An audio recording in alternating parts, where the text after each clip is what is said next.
नमस्कार। इन खबर में आपका स्वागत है। 19 जुलाई से संसद का सत्र शुरू हो रहा है। इस बीच राजनीतिक मेल मुलाकात और बैठकों का दौर चल रहा है। रक्षा मंत्री राजनाथ सिंह से जो है पूर्व रक्षा मंत्री ए.के. एंटनी और शरद पवार की मुलाकात हुई थी एक दिन पहले। उधर राज्यसभा में जो बीजेपी की तरफ से नेता बनाए गए हैं पीयूष गोयल, उनकी पूर्व प्रधानमंत्री मनमोहन सिंह, आनंद शर्मा, शरद पवार से मुलाकात हुई और इसी बीच शरद पवार प्रधानमंत्री नरेंद्र मोदी से मिलने पहुंचे। लगभग 1 घंटे की मुलाकात हुई और मुलाकात के बाद दोनों ने यानी कि पीएमओ ने भी ट्वीट करके इस मीटिंग के बारे में बताया और शरद पवार ने भी बताया।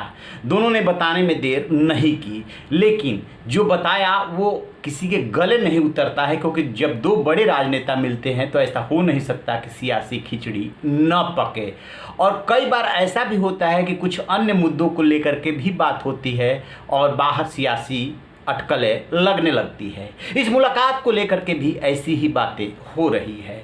चूंकि महाराष्ट्र में जब से महाविकास अघाड़ी सरकार बनी है और जिस तरीके से आनंद फानन में रातों रात देवेंद्र फडणवीस को मुख्यमंत्री पद की शपथ दिलाई गई थी, उसके बाद बीजेपी की जो वहाँ की राजनीति है ये सबको पता है कि वो सरकार उसको बर्दाश्त नहीं हो रही है, क्योंकि सबसे ज़्यादा उसे ही सीटें मिली थी। इसके बावजूद सरकार बनी महाविकास अघाड़ी की।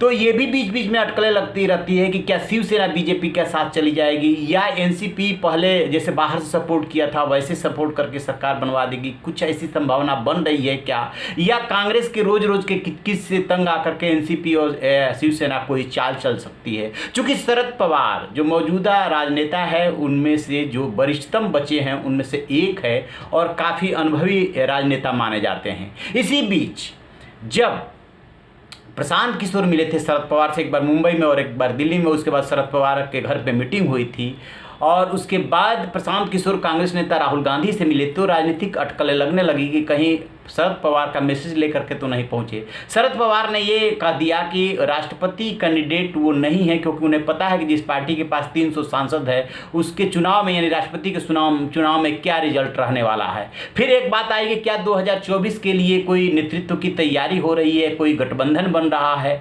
उसको शरद पवार लीड कर सकते हैं। उन्होंने कहा कि वो तो बहुत दूर है, ऐसा कोई इरादा नहीं, यानी कि उसको भी वो टाल गए। तो फिर ऐसे में सवाल उठता है कि शरद पवार क्या सिर्फ और सिर्फ ये औपचारिक मुलाकात करने गए थे और उसके पीछे सहकारिता जो मंत्रालय बना है वो और सहकारी बैंक है, क्योंकि मुलाकात के बाद शरद पवार ने सिर्फ प्रधानमंत्री के साथ फोटो वाली ही ट्वीट नहीं किया बल्कि एक के बाद एक कई ट्वीट किए हैं। और उनका कहना है कि मैंने पिछले दिनों प्रधानमंत्री नरेंद्र मोदी को चिट्ठी लिखी थी कि सहकारी बैंक जो है राज्य के सब्जेक्ट हैं। पिछले दिनों जो फैसला किया गया था उसमें आरबीआई का इस पर नियंत्रण किया गया, इससे राज्य के अधिकारों में हस्तक्षेप होता है। दूसरी तरफ जो केंद्र ने अभी सहकारिता मंत्रालय बनाया है उसका चार्ज जो है अमित शाह गृह मंत्री को दिया है। ये सब चीज़ें आपस में मैच कर रही है और राज्य के अधिकारों में यदि हस्तक्षेप होता है तो संवैधानिक कहीं ना कहीं उसमें दिक्कत होगी और संविधान में संशोधन करके ऐसी व्यवस्था की गई थी। इन सब मुद्दों पे बातचीत हुई है। शरद पवार अपनी तरफ से एक के बाद एक कई ट्वीट करके ये कहने की कोशिश कर रहे हैं, लेकिन जो राजनीतिक विश्लेषक हैं और जो राजनेता हैं वो तत्काल विश्लेषण करने लगते हैं किंतु परंतु के साथ कि आखिर क्या क्या संभावनाएं हो सकती है। आखिरकार विश्लेषण क्यों न करें, क्योंकि राजनीति संभावनाओं का खेल है। अभी कुछ होता है और अगले ही पल कुछ और हो जाता है। इसलिए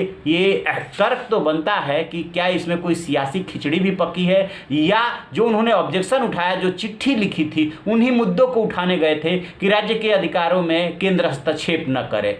तो अभी इसको उतनी क्लैरिटी नहीं आ रही है, धीरे धीरे बातें छन करके बाहर आएगी। एक बात आपने गौर किया होगा कि प्रधानमंत्री नरेंद्र मोदी ने कुछ नेताओं को से अपना जो है अच्छा रिलेशन रखा है। उसमें जैसे कांग्रेस के नेता है गुलाम नबी आज़ाद, शरद पवार को आपने देखा होगा, चाहे चीन का मसला रहा हो या कोई और मसला, बहुत सधा हुआ बोलते हैं। उन्हें राहुल गांधी को लेकर के जब उन्होंने चीन को लेकर के बोला था तो भी उन्होंने हल्की सी उनको सीख दे दी थी कि चीन के मसले में बोलने से पहले क्या क्या सोचना चाहिए और क्या क्या लिखना चाहिए। उस तरफ भी उन्होंने ध्यान दिलाया था, उससे भी पता चलता है। तो उन्होंने वैसे तो ममता बनर्जी से भी उनके अच्छे रिलेशन है, उन्होंने इंटरव्यू में खुद इस बात का खुलासा किया था। लेकिन राजनीति में ना कोई अस्थायी दोस्त होता है ना अस्थायी दुश्मन होता है।